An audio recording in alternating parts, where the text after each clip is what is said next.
Okay, let's talk about the question answers of NCERT book. At page number 32, we have first question. How did a book become a turning point in Richard E. Bright's life? So, explanation of this answer is the book The Travels of Monarch X opened the world of science for Richard that was given by her mother. After reading it, he became interested in tracking the migration of butterflies. This interest led to his other projects and experiments. Finally, he became a great scientist. So, that book was given by her mother, and that opened a great field of science for him, and he became a great scientist. So, about question number two, we talk about that is how did his mother help him? The answer is Richard's mother proved to be a great help. She took him on trips and brought scientific equipments for him. She spent all her time in setting up challenges for him. This helped him to learn a lot. She presented him the book, The Travels of Monarch X. The book changes Richard's life forever. And I believe, do you know that there is one of our teachers, respected teachers, Mrs. Smriti, who always takes uh, her son to the forests and the bird sanctuaries and the national parks. Whenever they just find time, they rush towards these areas to help their son Aman, who is, I would rather say, he is a scientist. He records all the activities, he goes for the research work on birds and animals. You must have seen some videos on him. So please see these videos also. That is one of the examples which I am giving you, that Aman Biswas may become one day a great scientist because he has curiosity in his mind. He is one of the person helped by their parents, his parents, and he is dedicated in his work. So you can also become dedicated in your work, and you can also become a great scientist, or some boy, or some person of great repute. So, dear children, this is the same parallel example for the same. I just come to question number one of page number 32. Question number one here is, what lessons does E. Bright learn when he does not win anything at a science fair? So, he did not earn any award at the science fair. What happened there? The answer is Ebright exhibited slides of frog tissues at a science fair. He did not get any prize. He learned an important lesson that science is not just about display, it is about projects and experiments. He began conducting experiments from that day onwards. So he did not stay back. He took initiatives and became a great scientist. And question number two here is, what experiments and projects does he do then undertake? He undertook many projects and experiments. He worked on Viceroy butterflies. Viceroy butterfly means it is one of the species, like monarch butterflies, Viceroy butterflies. So, to show that they copied monarch butterflies, he studied bright spots on the monarch pupa and discovered a new hormone. Also, he found out how cells read their DNA. And about question number three, what are the qualities? You can make it Q. I'll edit it later on. What are the qualities that go into the making of a scientist? You understand better. The answer is there are three essential qualities that make a scientist. The first is a first rate mind. Next is the presence of curiosity. Last but not the least, it is the will to do the best and win. So you understood it, I believe. I come to next one.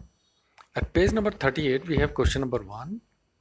How can one become a scientist, an economist, a historian? Does it simply involve reading many books on the subject? Does it involve observing, thinking, and doing experiments? The answer is just reading many books on a subject is not enough. You understand that. One must develop the skill of observation and thinking.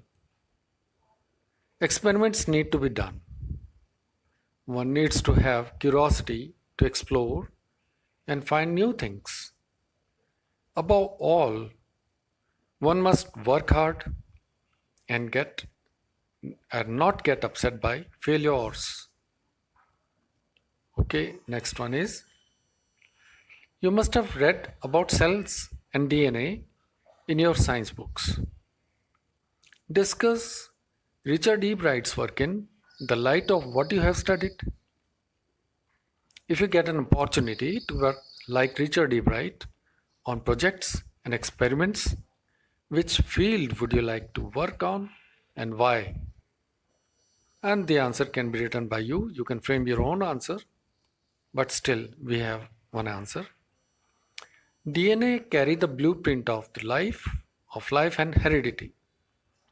They pass information from one generation to the other. If I get an opportunity to work like Richard E. Bright, I would choose to study about diseases. By studying the DNA, I may find ways and means to cure many illnesses.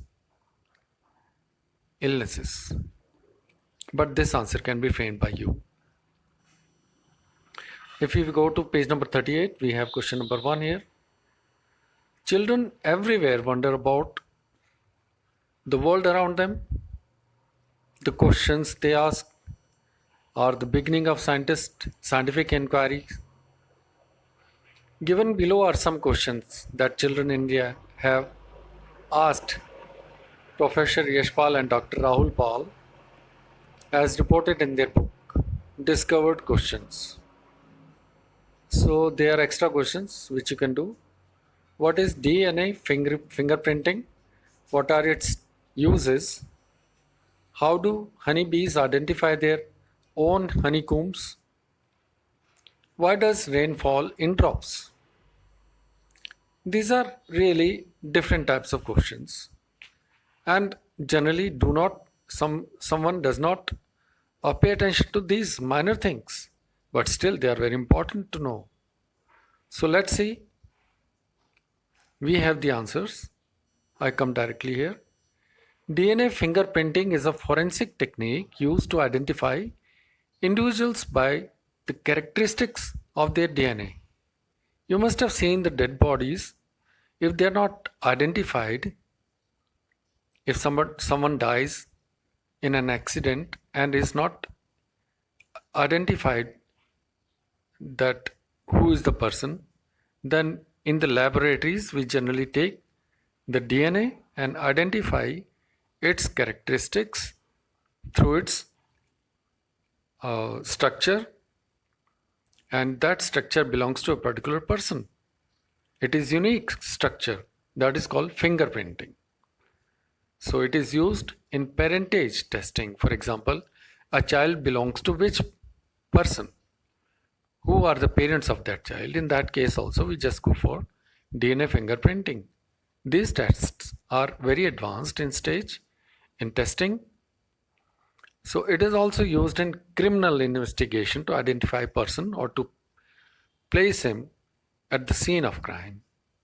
Honeybees have signaling chemicals.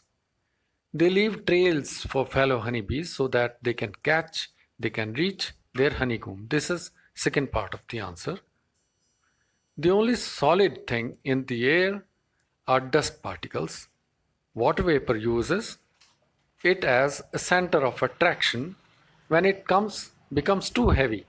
This is the answer of raindrops, why the rain falls in drops. So the only solid thing in the air are dust particles. Water vapor uses it as center of attraction when it becomes too heavy. Water vapor condenses on the dust particles as a drop and falls on earth. So these are very good questions. I come to next one without wasting time. You also must have wondered about certain things around you. Share these questions with your class and try and answer them. These answers should be done by you. Why is the sky blue? It's a matter of refraction of light due to water vapor present around this earth.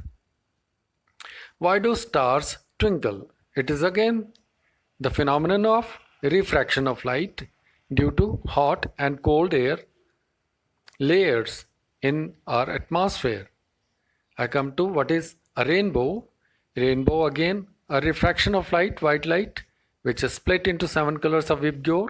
I come to the last one. Why do fruits fall on earth? Due to gravitation force.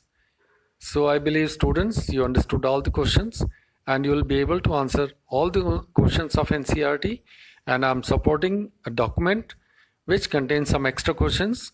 If you have any doubt, you can ask me anytime. Please do it seriously. Thank you and have a nice day.